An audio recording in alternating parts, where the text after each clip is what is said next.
Hello everyone, myself Swati, and in this video I am going to explain some topics related to machine learning, and the topics are reinforcement learning, semi-supervised learning, criteria functions of clustering, similarity and dissimilarity measures. And the first comes reinforcement learning. It is a type of machine learning technique that enables an agent to learn in an interactive environment by trial and error using feedback from its own actions and experiences. It is close to human learning. Algorithm learns a policy of how to act in a given environment. Every action has some impact in the environment, and the environment provides rewards that guides the learning algorithm.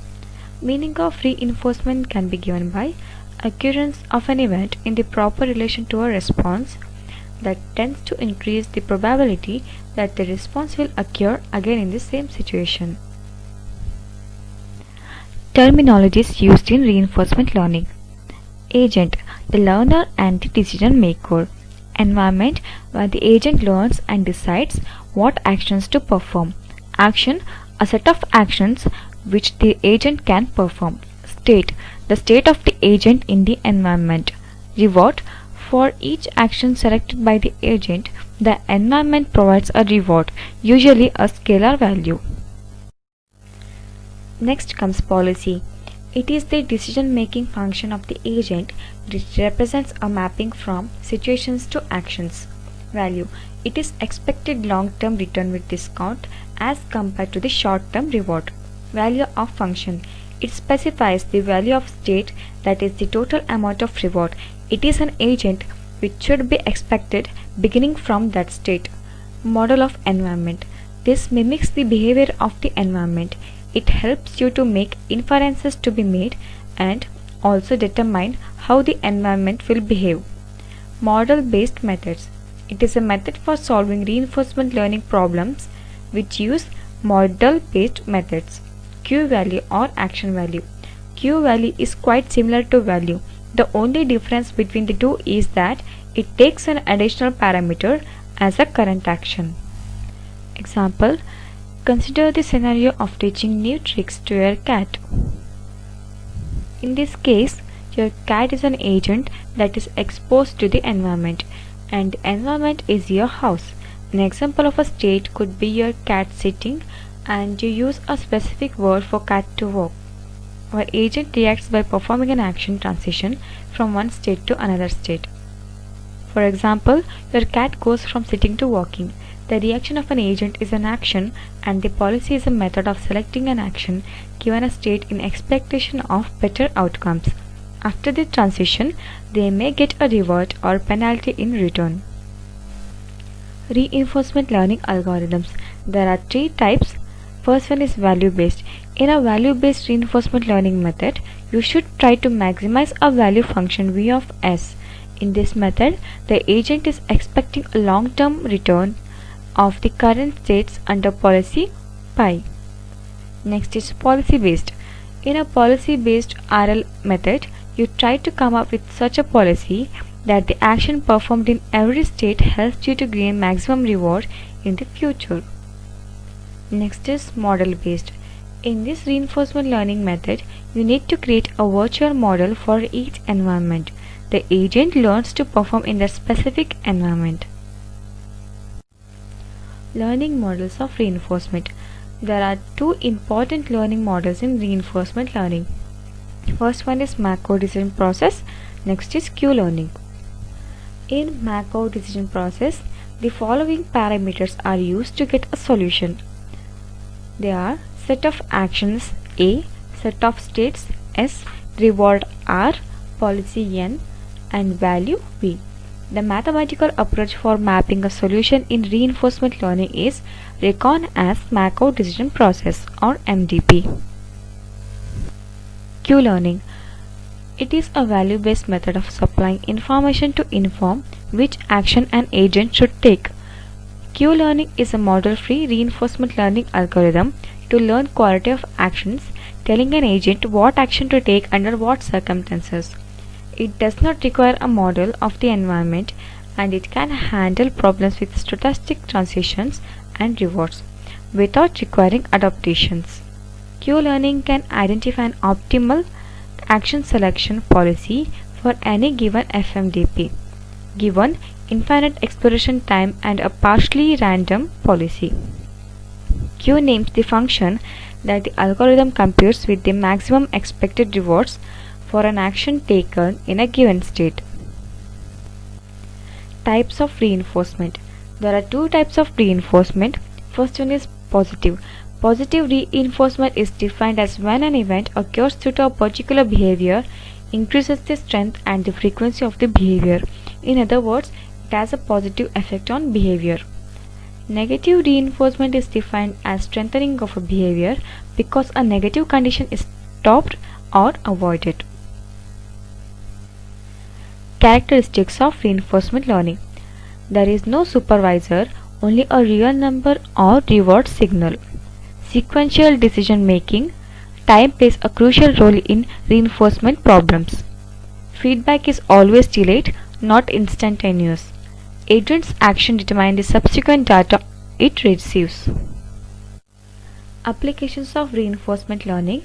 Robotics for industrial automation, business strategy planning, machine learning in data processing.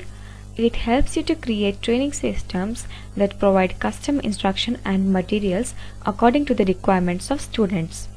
Aircraft control and robot motion control. Semi-supervised learning. In semi-supervised learning, the algorithm is trained upon a combination of labeled and unlabeled data. Typically, this combination will contain a very small amount of labeled data.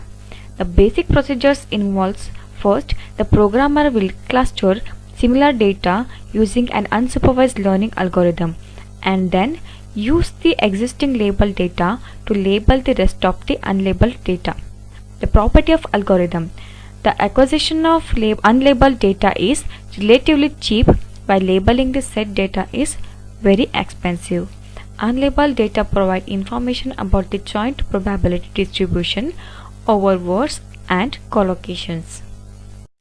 Semi-supervised learning algorithm assumes following about the data. First is continuity assumption. The algorithm assumes that the points which are closer to each other are more likely to have the same output label. Cluster assumption. The data can be divided into discrete clusters and points in the same cluster are more likely to share an output label. Manifold assumption. The data lie approximately on a manifold of how much lower dimension than the input space. This assumption allows the use of distance and densities which are defined on a manifold. Working of SSL. Train the model with small amount of labeled training data just like you would in supervised learning until it gives you good results. Then use it with the unlabeled training dataset to predict the outputs, which are pseudo labels since they may not be quite accurate. Link the labels from the labeled training data with the pseudo labels created in the previous step. Link the data inputs in the labeled training data with the inputs in the unlabeled data. Then train the model the same way as you did with the label set in the beginning in order to decrease the error and improve the model's accuracy. Example application of semi-supervised learning. A common example of an application of semi-supervised learning is a text document classifier. This is the type of situation where semi-supervised learning is ideal because it would be nearly impossible to find a large amount of labeled text documents.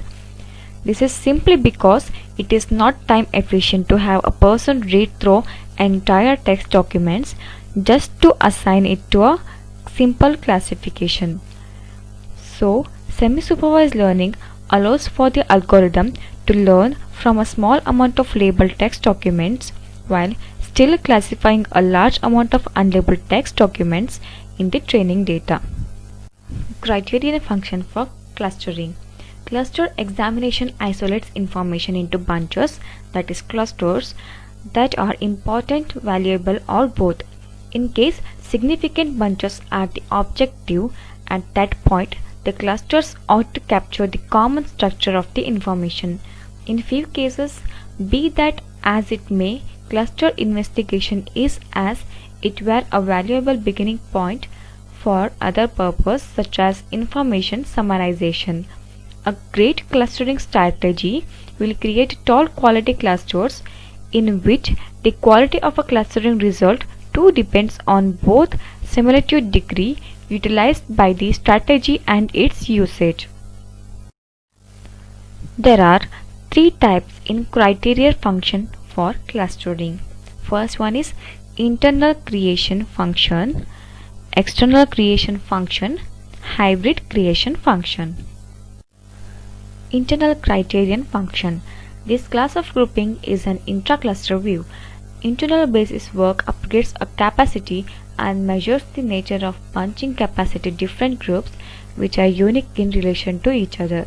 Hybrid criterion function.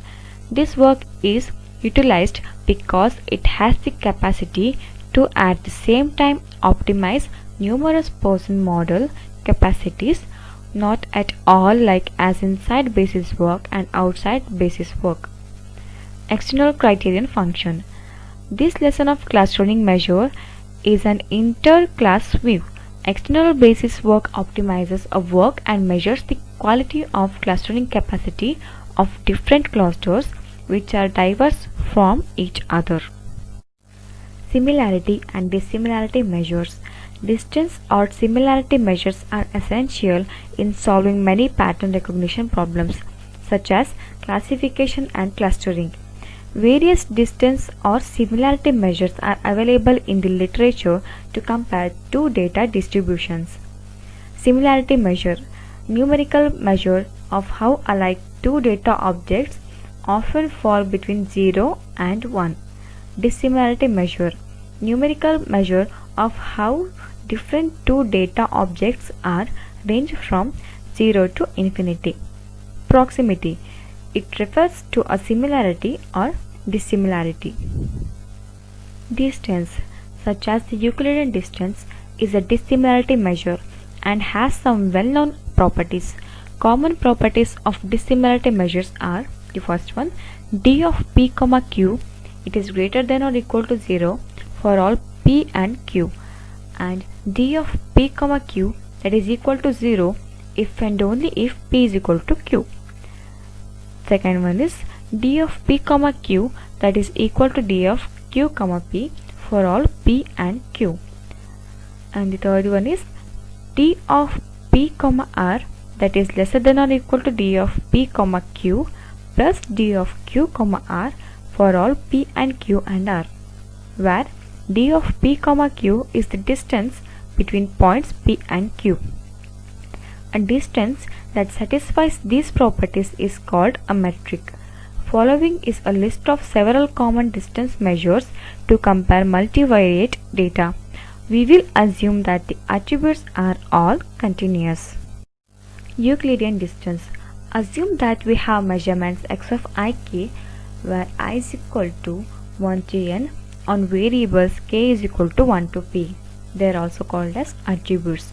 The Euclidean distance between the ith and jth object is dE of I comma j, that is equal to summation of k is equal to 1 to p, that is x of ik minus x of jk the whole square, all raised to the power of 1 by 2. That is for every pair I and j of observations. The weighted Euclidean distance is dWe of I comma j, that is equal to summation of k is equal to 1 to p wk of x of ik minus x of jk the whole square, all raised to the power of 1 by 2. If scales of the attributes differ substantially, standardization is necessary. Minkowski distance. The Minkowski distance is a generalization of Euclidean distance with the measurement xik where I is equal to 1 to n, k is equal to 1 to p. The Minkowski distance is dm of I comma j, that is equal to summation of k is equal to 1 to p mod of xik minus xjk whole raised to the power of lambda, and the whole equation raised to the power of 1 by lambda, where lambda is greater than or equal to 1. It is also called the L lambda metric. If lambda is equal to 1, L1 matrix, that is Manhattan or city block distance. Lambda is equal to 2 L2 matrix Euclidean distance. Lambda tends to infinity, L infinity matrix supremum distance. Limit of lambda tends to infinity, that is equal to summation of k is equal to 1 to p mod of xik minus xjk whole raised to the power of lambda, and the whole equation raised to the power of 1 by lambda, that is equal to maximum of mod of xi1 minus xj1 up to mod of xip minus xjp. Note that lambda and p are two different parameters. Dimension of the data matrix remains finite. Manhattan distance. Manhattan distance is a special case of Minkowski distance at m is equal to 1. Like its parent, Manhattan is sensitive to outliers. When this distance measure is used in clustering algorithms, the shape of clusters is hyperrectangular. This measure is defined as dmn, that is equal to summation of I is equal to 1 to n mod of xi minus yi. Mahalanobis distance. Let X be a n cross p matrix, then the ith row of X is x of I to t, that is equal to xi1 up to xip. The Mahalanobis distance is dmh of I comma j, that is equal to xi minus xj the whole raised to the power of t summation of minus 1 and xi minus xj the whole equation raised to the power of 1 by 2, where summation is the p cross p sample convariance matrix. Cosine similarity. Cosine similarity is the metric used to measure how similar the documents are irrespective of their size. Mathematically, it measures the cosine of the angle between two vectors projected in a multidimensional space. The cosine similarity is advantageous because even if the two similar documents are far apart by the Euclidean distance, chances are they may still be oriented closer together. The smaller the angle, higher the cosine similarity. The diagrammatic representation and the formula is given below. Jacquard similarity. The Jacquard index, also known as intersection over union, and the Jacquard similarity coefficient is a statistic used for estimating the similarity and diversity of sample sets. The Jacquard coefficient measures similarity between finite sample sets and is defined as the size of intersection divided by the size of the union of the sample sets. Formula is as given below. Thank you for watching.